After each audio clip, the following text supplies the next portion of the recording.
Hello, my friends. The story that Western politicians and media are telling themselves about the war in Ukraine is breaking apart under the weight of events. On paper, they still speak about defending democracy, deterring aggression, and preserving a rules-based order. On the ground, however, the balance of power is shifting inexorably in Russia's favor, and the very leaders who helped create this disaster scramble to protect their reputations rather than their citizens.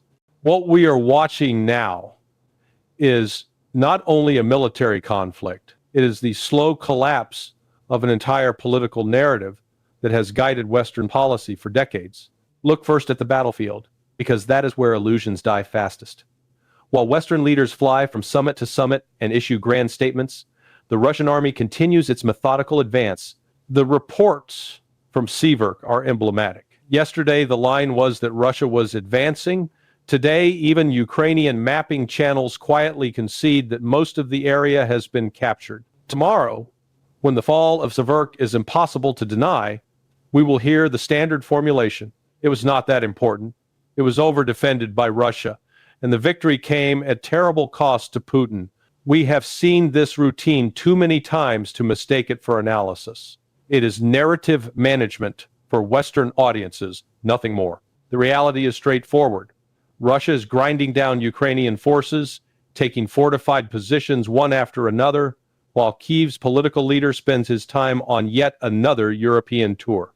Soldiers hold collapsing lines, the president collects applause and promises, territories are lost, brigades attrited, manpower depleted, yet the man at the top appears more focused on public relations than on the existential struggle his own media insists Ukraine is fighting.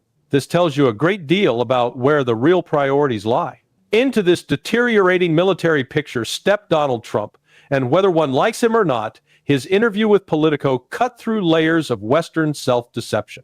He openly acknowledged that Russia has the upper hand, that Ukrainian forces are losing both territory and time, and that Kyiv is not in a position to dictate terms. More importantly, he urged Zelensky to accept a 28-point peace plan that by all accounts, his own team finds promising, while the man himself allegedly refuses to read it. That detail, even if partly theatrical, is revealing. Ukrainian officials, according to Trump, love the plan. The president is either unwilling or unable to engage with it. The same interview exposed another uncomfortable truth. The Western establishment prefers to obscure.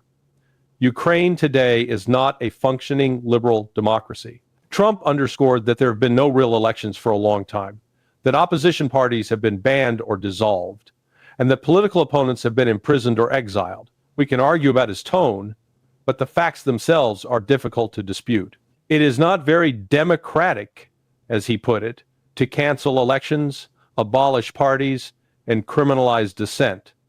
Washington and Brussels pretend they are arming a beacon of democracy. In practice, they are backing a wartime regime that has concentrated power to a degree that would trigger outrage if it occurred in any state outside their geopolitical orbit. This is where the Western political class becomes most defensive. Trump called European leaders weak, accused them of talking endlessly about Ukraine while producing very little of substance, and labeled Europe a decaying continent led by people who neither understand nor can manage the new strategic reality. The reaction in European capitals was outrage loud, theatrical, and profoundly insecure.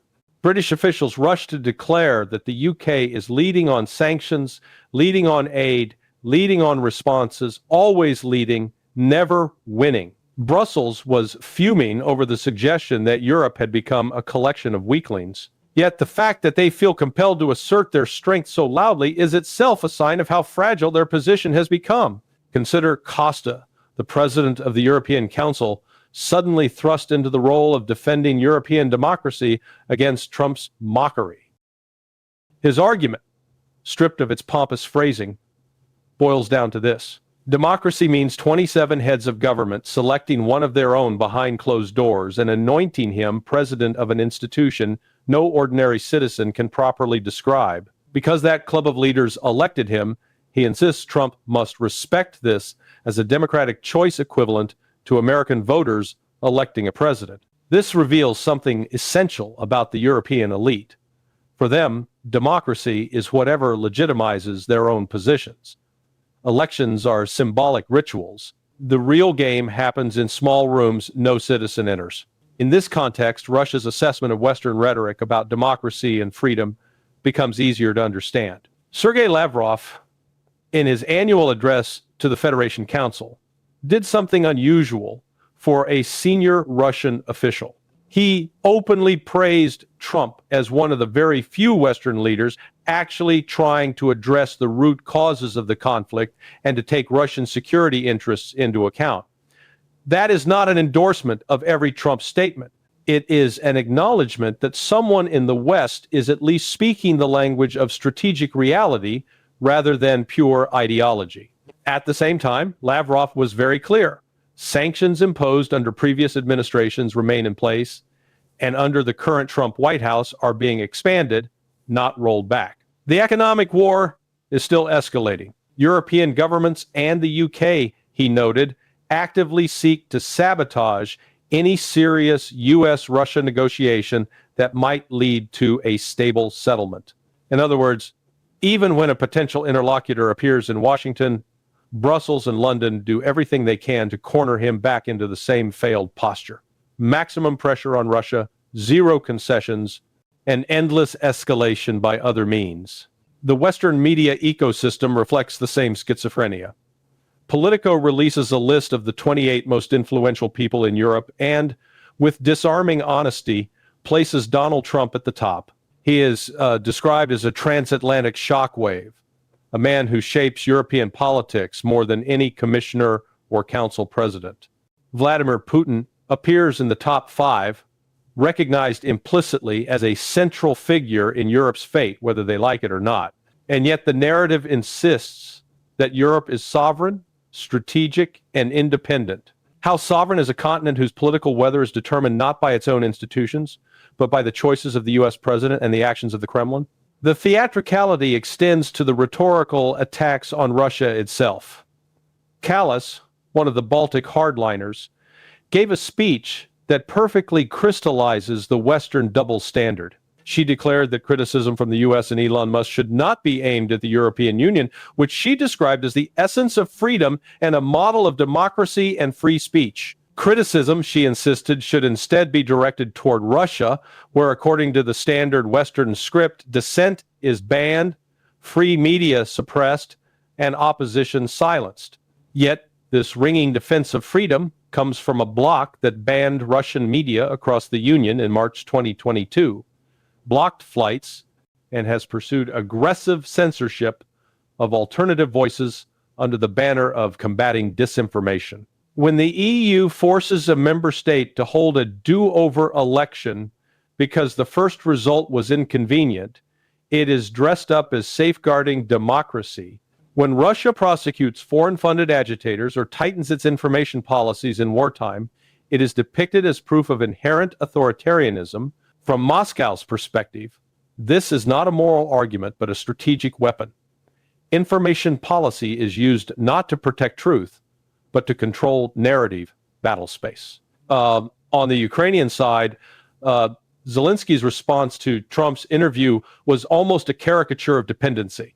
He declared that if the U.S. wants elections, he will hold elections within 60 to 90 days on one condition: Washington must provide security guarantees. In other words, Ukraine will hold democratic elections if the patron state ensures the right environment. Otherwise, the process can be deferred. Additionally, Zelensky conceded that Ukraine will not join NATO yet. The word "yet" is crucial. The entire Western plan revolves around a ceasefire or freeze that preserves the infrastructure, training, and armament pipeline that would eventually bring Ukraine formally into NATO once circumstances permit.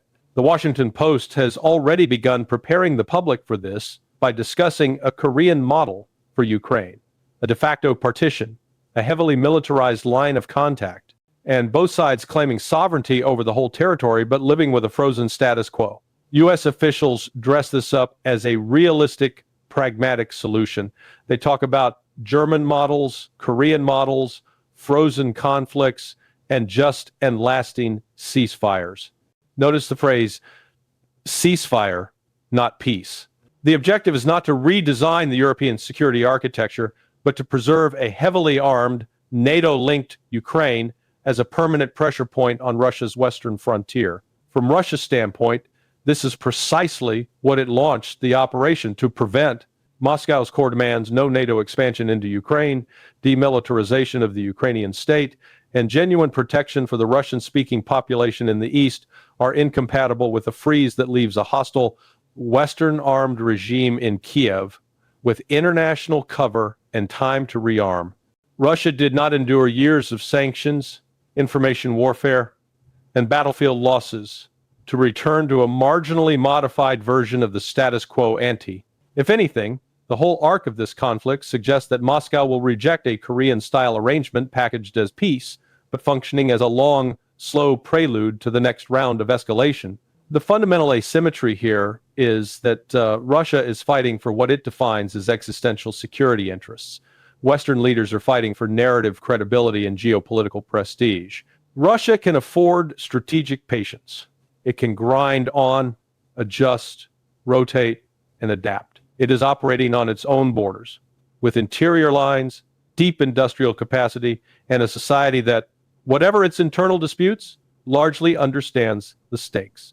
The West, by contrast, has tethered its credibility to a story that is visibly falling apart, that sanctions would crush the Russian economy, that military aid would guarantee victory, that unity in Brussels and Washington would translate into dominance on the battlefield. Look at one typical example of this delusion. A recent article in a major British newspaper claiming that Putin made a historic mistake by not accepting some hypothetical Trump deal, and that Russia is now on the verge of economic collapse, its downfall imminent. The piece was not from 3 years ago, it was published days ago. Yet, we have been hearing variations of this prediction since 2014. Every year, Russia is weeks away from disintegration. Every year, it somehow manages to maintain macroeconomic stability, reorient trade flows, deepen ties with Asia and the global south, and increase military production. The Western commentariat cannot admit that sanctions have failed in their intended purpose, so they keep pushing the collapse narrative further into the future. This refusal to face reality has consequences. For European citizens, it means enduring high energy costs, deindustrialization pressure, and creeping restrictions under the pretext of combating Russian influence and fake news. For Ukrainians, it means being encouraged to fight on in hopeless conditions to sustain the illusion of Western resolve. For Americans, it means watching their political class pour resources into a proxy war whose strategic rationale shrinks by the month while domestic fractures widen. From Russia's vantage point, however, the strategic picture is clarified.